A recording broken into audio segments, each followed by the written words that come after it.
Hello and welcome back to the studio where we paint away the stress of everyday life. Yes, so if you was watching last week's lesson, you'll know what my palette looks like. But if you don't, let's have a quick look. It's time to learn with our friend Clive.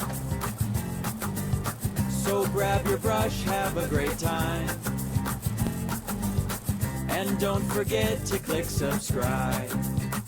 So you can see the lesson I did last week, I was just sitting here and I was thinking I'm going to go in and have a nice cup of tea now and a sandwich. And I thought, hang on a minute now, I got a lot of paint there and I don't want to waste my paint. So I thought, well, what can I do with that paint? What lesson can I do with that paint? And I thought, because I was talking about the simplistic painting last week, if you want to know what that is, just check the iCard there, it should come down. Last week's painting, I was talking about how to paint simple and effective. And today, well, not so much today, but it's the same day. But in effect for this lesson, today I was thinking, yeah, I'm going to do the same thing. I'm going to play with what I've got. And sometimes try and create something with what you've got. So what I thought was, let's get a little bit of blue. This is just a processed blue, a basic blue. And we'll get a little bit of burnt umber. So make it quite a dark color. You can see, and if you add black to any color, you make a shade.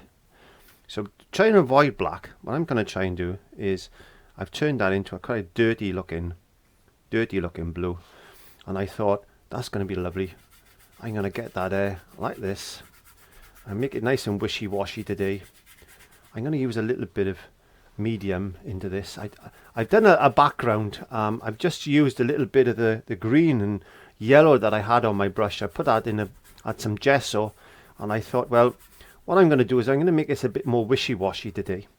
And you can do that as long as it's on, this is on cardboard, so I can get away with my acrylic paint being a lot thinner.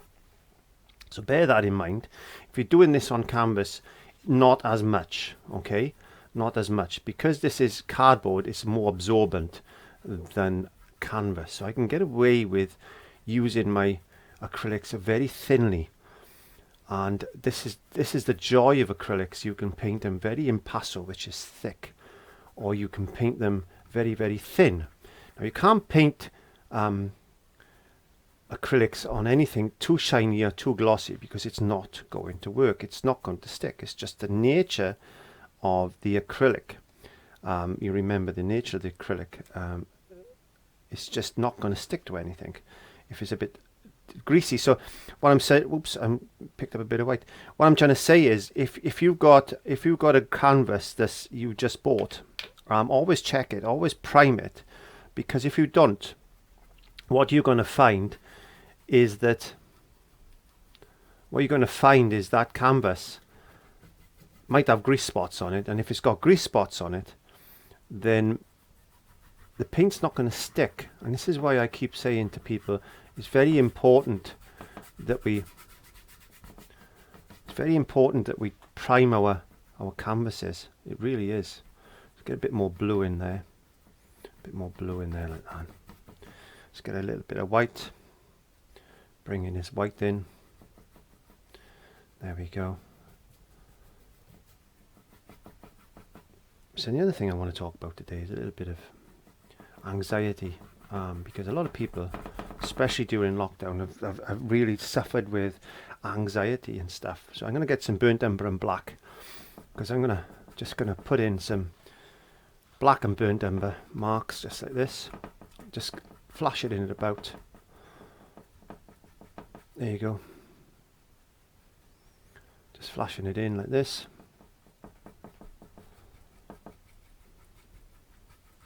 Blocking it in.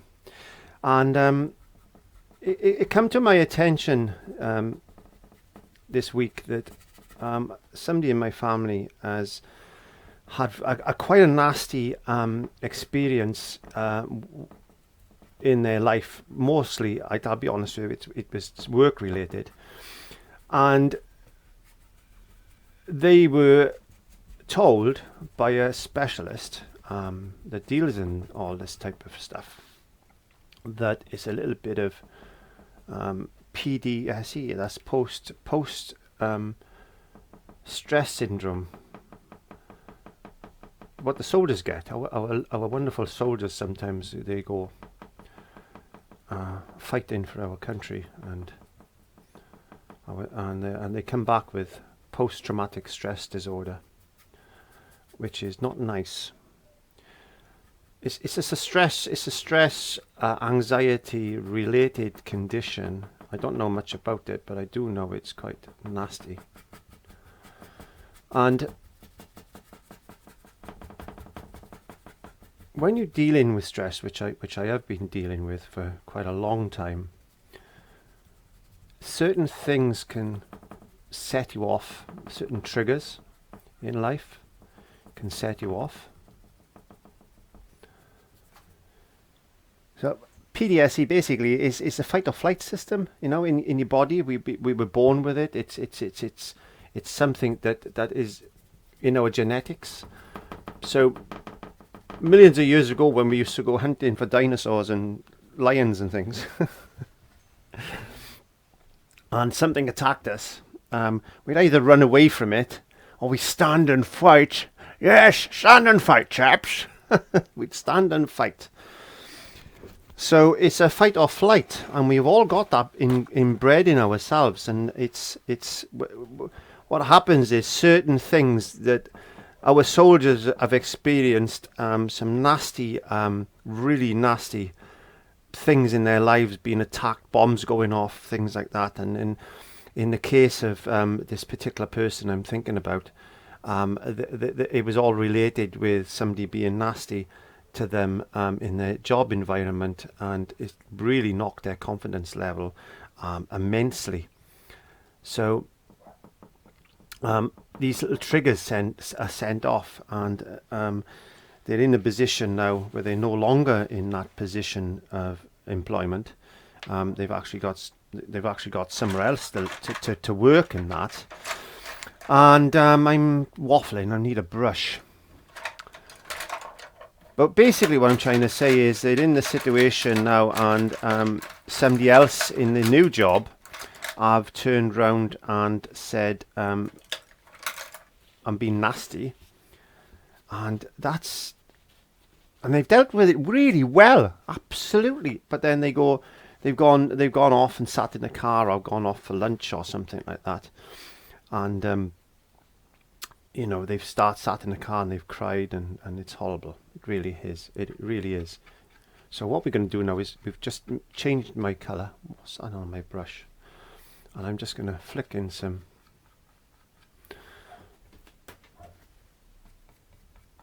darker little leaves. These are leaves, by the way. So what I've decided to do today is paint these reed beds, and I thought it's a simple painting. And I was working that out as I was talking to you, believe it or not. So I thought, I know I can just do some simple grasses. What can I do with grass? Well, reed beds on a little river or a stream. You see this. There's the sky, and it's quite that mottled effect. Skies don't have to be blue, by the way. Skies can be whatever colour you want them to be. So I'm just putting in some green now. Basically what's happened is these triggers have fired. And that's what happens with anxiety. You get these triggers that fire off, and you need to deal with them. And I'm quite proud of this person, because they've dealt with them really well. But anxiety never leaves you. Anxiety only you only get used to dealing with anxiety. It never actually diminishes. It never gets less. We live with it. And we just learn to live with it, and things come across, and we get triggers, and they set us off, and then we learn to deal with that, and that's how anxiety is. But it's a horrible thing, it really is. But there we go.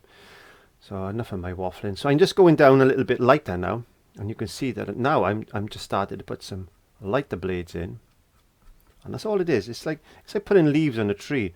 You start off quite dark, and then you start bringing in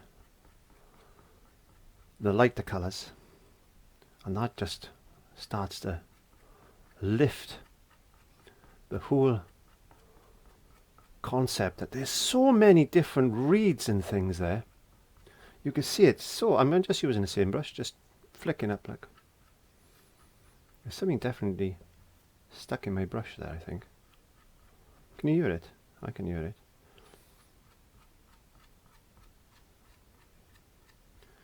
And then we will put some smaller ones in a second. And these ones are going to be more upright. There you go.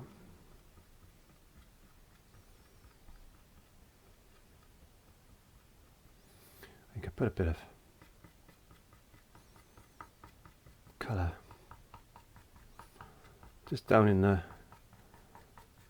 water area there, just so there's a little bit of refraction in the water. You can see.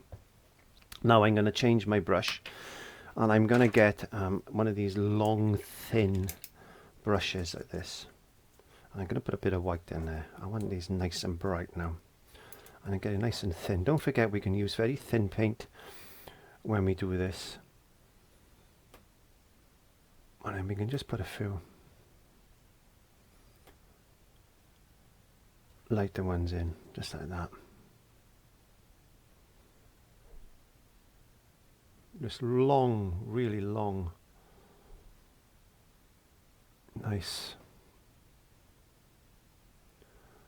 types of grasses, just poking their heads out. This is a wonderful way to practice, by the way, using your brushes and things. And then we can get some, what else, what colour have I got here? We've got some lovely greens. Let's get some, I tell you what, let's mix a bit of, let's mix some muck. Mix some muck. Let's mix some muck. There we go. Don't be afraid of playing with paint. Don't be afraid to say, well, look, let's just mix that colour together. Well, that's a wonderful, mucky, dirty, acky type of colour. But it'll work. There you go. It will work. See?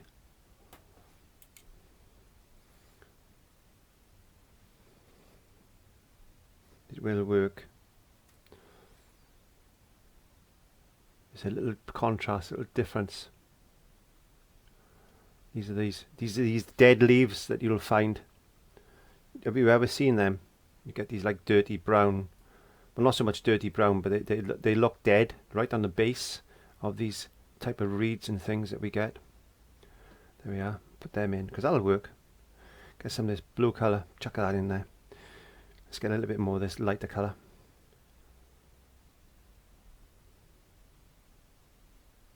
Make some bigger ones. Or just on the front there, just to lift it a bit. There you go. Nice little reed bed. We can get our brush now.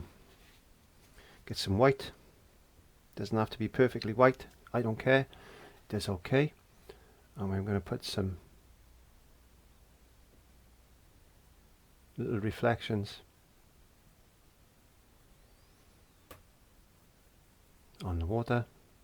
Bit of water line there. Just put them in like this. Get your finger, rub them in. It's fine. Don't anybody tell you can't do things like that.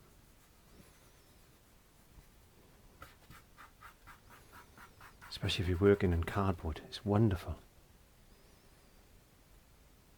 And then just get a couple of spots of just white, brighter white, just to look as if there's a little bit of sun just glinting on the water there like that. See? There you go. And then we can get our brush. Maybe we can put in some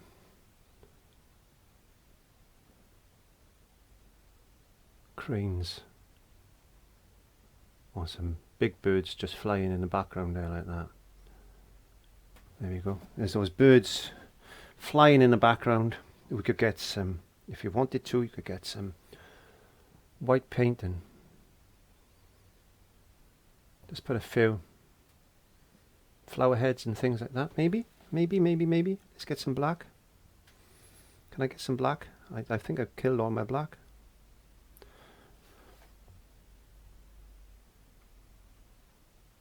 Let's put some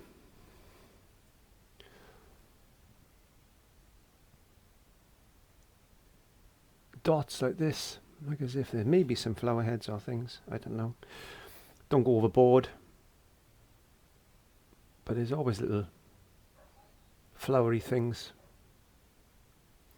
If I had some red, I'd put some red in, because red is pretty good. Just put a few.